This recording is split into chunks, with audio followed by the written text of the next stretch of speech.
وہ جس نے نواسۂ رسول صلی اللہ علیہ وآلہ وسلم کو پیاسا شہید کیا، وہ جس نے اہل بیت کو قیدی بنایا، کیا وہ ہمیشہ طاقتور رہا؟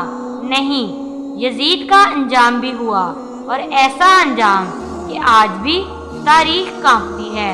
یزید بن معاویہ وہ ظالم بادشاہ جس نے خلافت کو ملکیت میں بدلا، کربلا میں نواسۂ رسول صلی اللہ علیہ وآلہ وسلم، امام حسین رضی اللہ تعالیٰ عنہ اور ان کے خاندان کو بے دردی سے شہید کروایا۔ یزید نے اپنے اقتدار کے نشے میں خود کو ناقابل شکست سمجھا، مگر اللہ کی پکڑ بہت سخت ہے۔ تاریخی روایات کے مطابق امام حسین رضی اللہ تعالیٰ عنہ کی شہادت کے بعد یزید کی زندگی تباہیوں کا شکار ہو گئی۔ اس کے اپنے لوگ اس سے متنفر ہو گئے، خلافت کی بنیادیں ہلنے لگیں، قدرت نے ایک ایک کر کے اس سے سب کچھ چھین لیا، اور پھر سن 64 ہجری دمشق میں یزید ایک پراسرار بیماری میں مبتلا ہوا، جسم پر زخم، پیپ اور بدبو، لوگ اس کے قریب جانے سے بھی کترانے لگے۔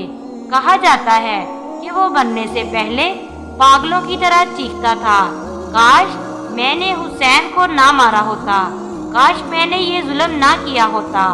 یزید کا نام آج بھی ذلت کی علامت ہے، نہ اسے عزت ملی، نہ سکون، نہ معافی۔